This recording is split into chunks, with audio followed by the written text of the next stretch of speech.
Вице-премиере, учествувате на 9-та конференција за енергетска безбедност на Централна и Источна Европа во Вашингтон. Каква е состојбата со енергетската безбедност во Северна Македонија? На почеток сме како влада, правиме диагноза на состојбата.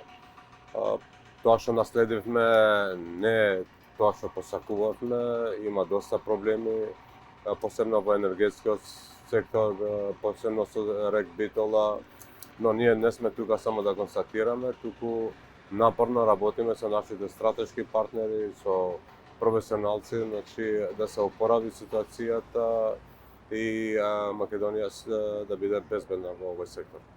Каде може Соединетите Американски да помогнат во енергетскиот сектор? Во многу делови, мислам дека има неколку сфери, освен надворешната политика и безбедносниот сектор, бидејќи сме членка на НАТО, посебно се фокусирани и на енергетскиот сектор, да не зависи од Русија или такви поранешни кои што мислам биле присутни во Балканот, туку напротив, да има алтернативи и да не дојде во ситуација да зависиме само од нив, туку да имаме безбедносен енергетски сектор и во ова Соединетите Американски држави, како и во многу други сфери, се наш стратешки партнер. Господине Меджити, доаѓате од партија која денес е дел од коалицијата Влен, која е дел од власта. Долги години бевте на челни позиции во ДУИ, откако заминавте, ја критикувавте за незините состојби во партијата. Што е поразлично денес во Влен отколку што беше во ДУИ? Прво, мислам, треба да се поздрави и добре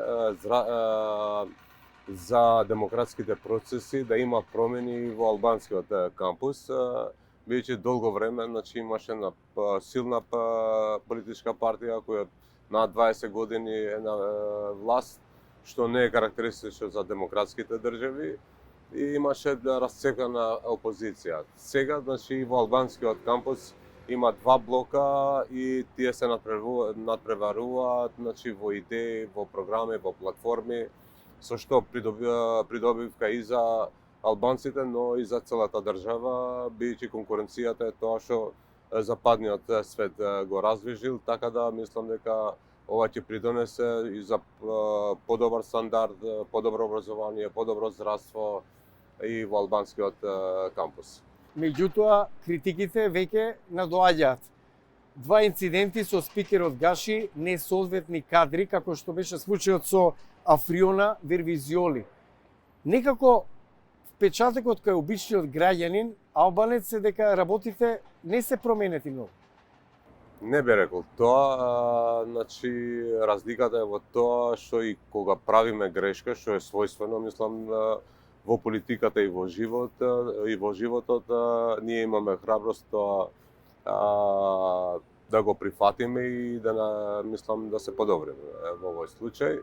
Не се работи за суштински стратешки грешки, нормално е дека се работи за нова коалиција која што е на сочината од 4 субјекти и тоа пред 4 години, само една година, што во суштина револуција во политичката сцена во Северна Македонија, така да ни треба малце време и да се уходиме и да се запознаеме меѓу себе и да функционираме под капата на Влен, но разликата е во тоа што се нудат нови кадри, без ипотеки, без багаж, и мислам дека Македонија има нов почеток. Има партнери во владата кои што не влечат ипотеки од минатото, туку се спремни да се справат со корупцијата, да се фокусираат на економски развој, животниот стандард на граѓаните, фокусни е децентрализацијата, и мислам дека сето ова ќе даде нова динамика и ќе врати надежда кај младите да не гледаат единствена алтернатива бегање од државата. Имате ли намера да го притиснете ВМРО ДПМН за деблокирање на ЕУ процесот, нешто што најавивте и во предизборието? Јасно е дека напредок кон ЕУ без уставни измени нема да има. Прво, како политички субјект во собранието и во политичката сцена, е само левица, антиевропски и антинато настроени. Сите други политички субјекти, без разлика од која провиненција доаѓаат, албанска или македонска, единствена алтернатива, единствен пат е НАТО и Европска Унија.